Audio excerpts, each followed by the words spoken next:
It's a race to the moon, viewers, but first you must travel through 11 levels of adventure. Hurtling anvils, exploding nibbly-bibblies, flying carpets, ferocious 3D terrain, plus Bigfoot, and more. The action is non-stop, the challenge is terrific. Help Rattle and Roll, the two snakes, make their way up the perilous mountain. Gobble up nibbly-bibblies to gain enough weight to advance to the next level. Defeat enemies while you gather points, food, and extra lives along the way. Play alone or with a friend, and get ready to snake, rattle, and roll. This is from Rare and Nintendo, and they brought this to us in the year of 1990. Developed by Rare, it was published by Nintendo and released for the NES in 1990. It was ported to the Mega Drive by Sega in 1993, and it features two snakes, Rattle and Roll, as we make our way through 11 3D isometric levels. The object is to navigate the obstacles in each level and eat enough nibbly-bibblies to ring a weigh-in bell located in the level, which will allow the snakes to exit. We can play the game singly or with two players simultaneously. This was developed by the members of Rare, who go by the names of Tim Stamper and Mark Betteridge.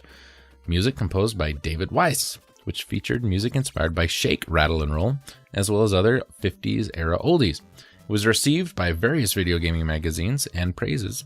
It was well received, and praises including the well-designed 3D environments and graphics, playability and controls, and challenge. A follow-up for the Game Boy titled Sneaky Snakes was released by Trade West in 1991.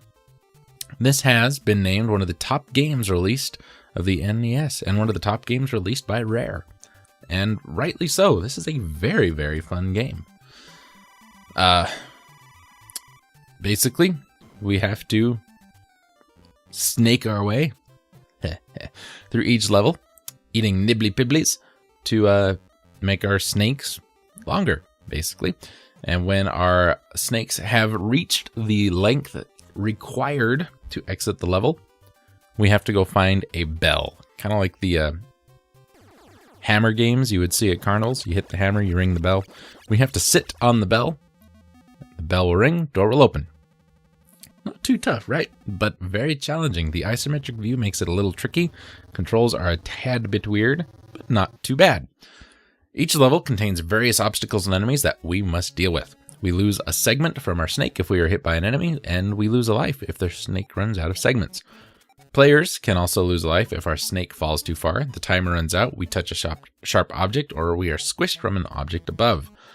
Also, if we remain in some bodies of water for too long, a shark will attack, complete with Jaws-esque music.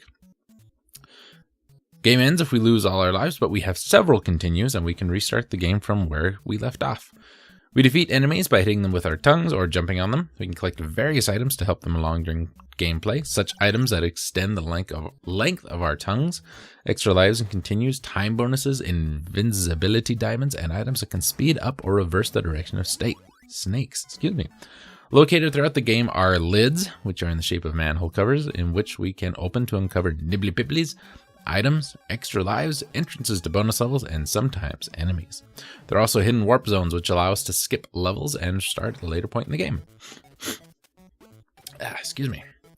Snake, Rattle, and Roll first received preview coverage in 1990, the January issue of Nintendo Power. The preview said the game defies description, and it would appeal to people who have enjoyed games such as Q*bert and The Adventures of Lolo. The game would be featured in the magazine's September-October issue, which featured a walkthrough of the game's first 3 levels, an issue which I remember. It was also featured in UK-based magazine Mean Machines, where it received high praise from the editors Matt Reagan and Julian Reagan, praised the game's 3D environment, fun gameplay, and level of humor, as noted by the odd objects such as toilet seats. Rignall called the game's graphics stunning, with beautifully drawn scrolling forced perspective 3D backdrops and some great sprites. He also lauded the game's playability and simple controls, challenging difficulty, and overall fun factor. Overall, they said Snake, Rattle, and Roll was one of the most original games seen in years, and was a firm favorite here in the Mean Machines offices.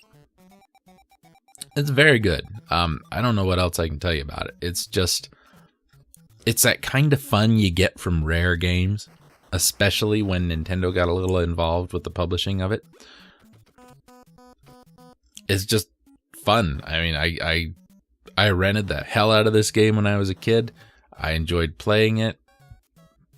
It comes in with an average, let's see, Nintendo Power gave it 4 out of 3 out of 3.5 out of 4, or maybe 4, 3, 3.5, and 4 out of 5. Mean Machines gave it a 94%. Video Games gave it a 72. Retro Gamer gives it a 91. Mega gives it a 70. So, yeah, it's just a fun game. I don't know what else I can tell you about it. If you haven't played it, go find it and play it. But don't expect to pick it up right off the bat. It does take some getting used to. But once you're accustomed to it, it's a lot of fun.